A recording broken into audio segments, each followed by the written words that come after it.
Assalamualaikum warahmatullahi wabarakatuh. Waalaikumsalam warahmatullahi wabarakatuh.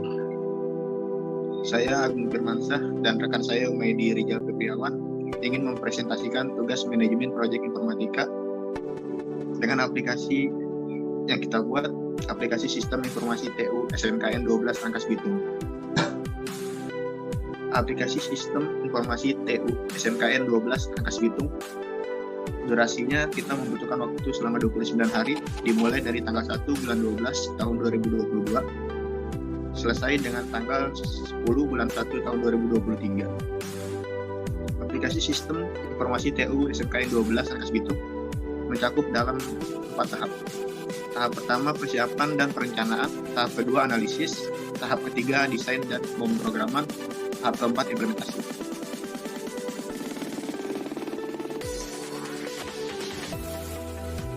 Tahap pertama persiapan dan perencanaan membutuhkan waktu selama 2 hari.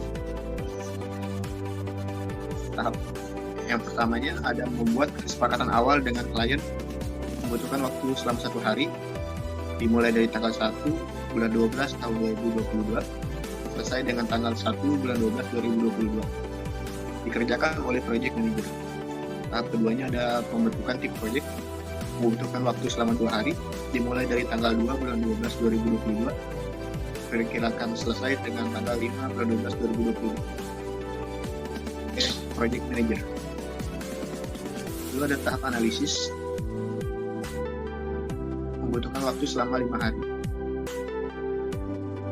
Tahap analisis mempunyai 2 tahap. Yang pertama membentuk sistem, membutuhkan waktu selama 2 hari, dikerjakan oleh analisis. Lalu tahap keduanya ada pengumpulan data, dikerjakan oleh analisis. Lalu tahap ketiganya ini ada desain dan pemrograman, membutuhkan waktu selama 14 hari. Desain dan pemrograman mencakup 3 tahap. Tahap pertamanya desain interface, membutuhkan waktu selama 2 hari. Lalu ada tahap perancangan basis, membutuhkan waktu selama 2 hari, dikerjakan oleh programmer.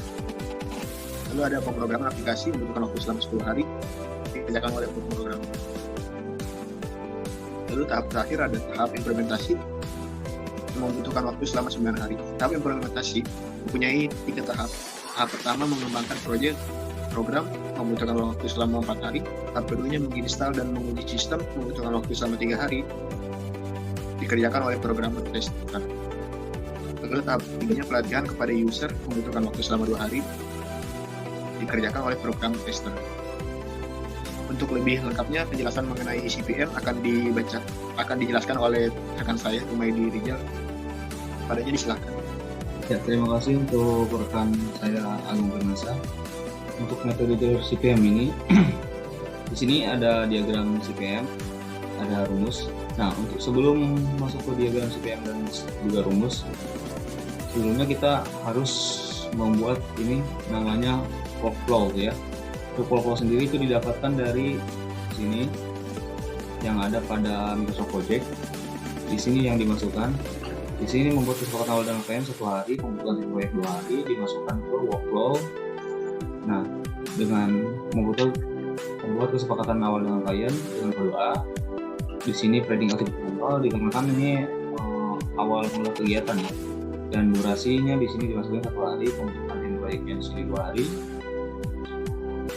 Di sini ada planning activity. Planning activity itu adalah kegiatan yang bisa dilakukan jika kegiatan awal tersebut sudah dilaksanakan. Contoh, ini pembentukan tim proyek. Pembentukan tim proyek bisa dilaksanakan ketika membuat kesepakatan awal dengan klien sudah selesai. Dan seterusnya di sini.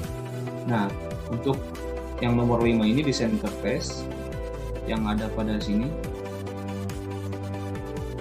Nah, desain dan pemrograman ini desain interface ya kan. Sini durasinya 2 hari.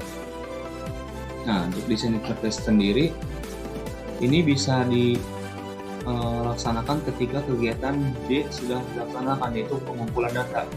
Sama halnya dengan nomor 6 rancangan basis data, kegiatan F yang bisa dilakukan ketika pengumpulan data sudah selesai. Jadi dua kegiatan ini bisa dilaksanakan ketika kegiatan sudah selesai. Nah, di situ bisa berlanjut ke pemrograman aplikasi, yaitu dengan kode G Nah, kode G ini bisa jalan ketika desain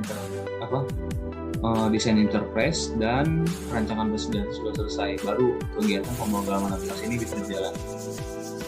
Selanjutnya pengembangan program, yakni dengan kode H, bisa berjalan ketika pengembangan aplikasi sudah selesai, dan menginstal dan menguji sistem bisa berjalan ketika program H sudah selesai. Selanjutnya pelatihan kepada user bisa dilakukan ketika program I sudah selesai dilaksanakan. Di sini ada masing-masing durasi. Yang pertama durasi 1 hari, yang kedua 2 hari, yang ketiga 1 hari, yang keempat 3 hari, yang kelima 2 hari, yang ke-6 2 hari, yang ke-7 10 hari, yang ke-8 4 hari, yang ke-9 3 hari, dan yang terakhir itu yang ke-10 pelatihan kepada user 2 hari. Selanjutnya untuk mendapatkan CPM-nya itu sendiri, kita ambil dari workflow ini, dimasukkan kepada pembuatan diagram ini yang ada pada layar dengan rumus IS, LS, IF, LF. Nah, jadi dimasukin semua ke sini A sampai dengan J, ya kan? J2, sini juga sama, J dengan kode 2. Nah, selanjutnya cara penghitungannya gimana? Untuk cara penghitungannya ini bisa jadi kita pakai alur maju dulu ya, dari subnomor. Jadi nggak dihitung ya, yang dihitung ini kenapa 0, karena di sini kegiatan awalnya ini 0, ada yang titiknya 0, jadi pas banget kegiatan awal itu tidak dihitung, tidak dimasukkan data. 0 tambah 1 sama dengan 1, kan? 1 tambah 2 sama dengan 3, 3 tambah 2 sama dengan 3 tambah 2 sama dengan 5, 5 tambah 3 sama dengan 8, ya. Nah, di sini ada 2 jalur. 2 jalur ini sama halnya sama di sini nih. Di sini pemrograman aplikasi IF yang bisa berjalan ketika desain interface dan perancangan bus sudah selesai. Nah, di sini ada 8 tambah 2 sama dengan 10. Nah, kebetulan di sini itu nilainya sama, ya kan?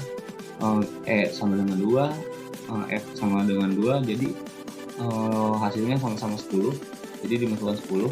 Nah, kalau misalkan di sini misalkan di sini 3, di sini 2. Nah, kalau misalkan di sini 3, kita ngambilnya itu nilai tertinggi ya. Kalau misalkan 8 tambah 3 otomatis kan 11 ya. Di sini 8 tambah 2 berarti 10. Kita nanti ngambilnya yang sini nih, yang jalur tertinggi. Karena ini sama E2 dan F4, F2, jadi hasilnya sama 10, jadi kita ambil yang atas saja. Nah, ini kenapa garis putus-putus ini dinamakan dengan garis dummy ya, garis penghubung. Nah, jadi untuk pengambilannya kita tetap dari sini. Jadi selanjutnya itu 10 ditambah 10, dia 10 sama dengan 20, ya kan? 20 tambah H4 sama dengan 24, 24 tambah I3 sama dengan 27. Nah, 27 tambah J2 sama dengan 29. Nah, di sini kita udah dapat ya kan nilai dari abstraknya ini berapa? 29. Nah, setelah dari sini kita hitung mundur ya kan. Nah, kalau misalkan penghitungan maju itu kita ngambilnya nilai tertinggi, nah beda dengan penghitungan mundur. Untuk CPM sendiri itu penghitungan mundur kita ngambilnya nilai terkecil ya. Nah, di sini 29 diambil 2 ya kan, sama 27 diambil 3 sama 24. Nah, 24 diambil 4 sama dengan 20. Nah, kita bergantian nulisnya di sini. Nah, di sini karena garis dummy dan nilainya di sini tadi itu kecil, jadi kita ambil ke sini 20 diambil 10 sama dengan 10. Nah, kalau misalkan ada nilai yang lebih, misalkan ada dua panah di sini nih, ada nilai yang lebih kecil misalkan ya kan, berarti kita ngambilnya yang lebih kecil karena ini sama semua, jadi kita lanjut aja. Nah, di sini 10 diambil 2 sama dengan 8. Nah, 8 diambil 3 sama dengan 5. Nah, di sini karena sama-sama 10, jadi satu nomor aja yang kita ambil 8. Kalau misalkan di sini seperti yang saya bilang tadi 13, berarti otomatis lebih kecil. Berarti kita ngambilnya yang lebih kecil. Nah, di sini 5 tambah diambil 2 sama dengan 3 diambil 2 sama dengan 1 diambil 1 sama dengan 0. Jadi hasilnya 0, kembali ke 0. Nah, berarti di sini bisa dari diagram CPM ini bisa kita tarik kesimpulan untuk durasi waktu yang ada pada sini ini critical methodnya itu 29 hari ya. 29 hari. Ya, sama seperti sini. Nah, di sini mau saya jelaskan kembali untuk durasi ini kan kita makan waktu 29 hari. Ya, untuk di sini ini kenapa berbeda nih? Misalkan kita ambil contoh yang ini sebentar.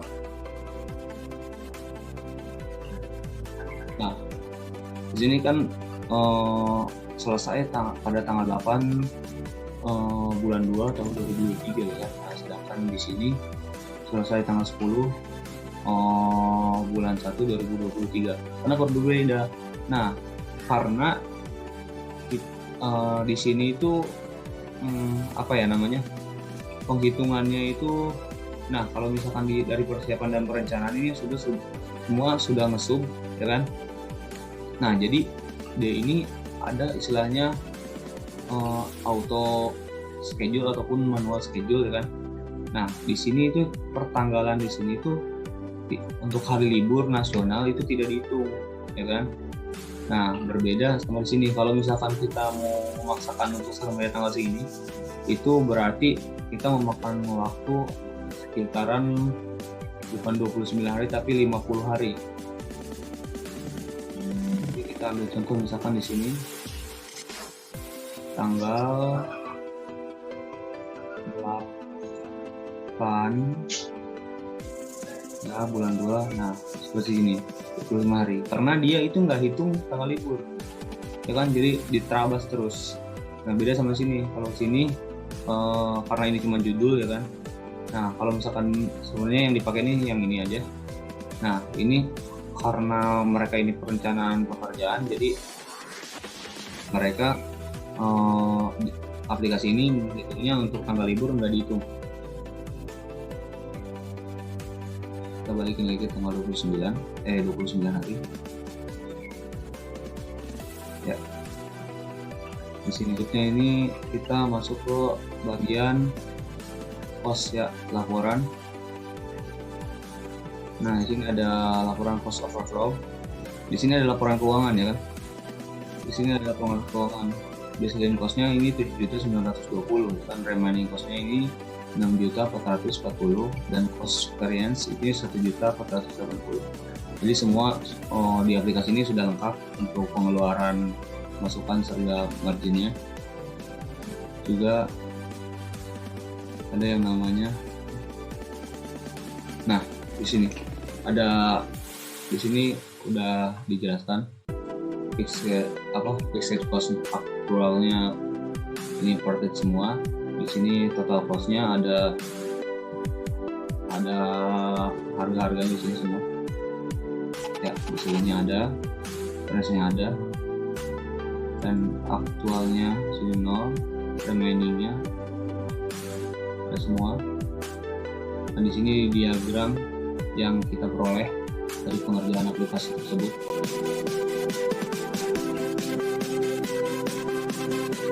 Ya, mungkin itu aja yang bisa saya jelaskan. Selanjutnya saya serahkan pada Prof. Agung selaku mengambil kata. Terima kasih untuk waktunya.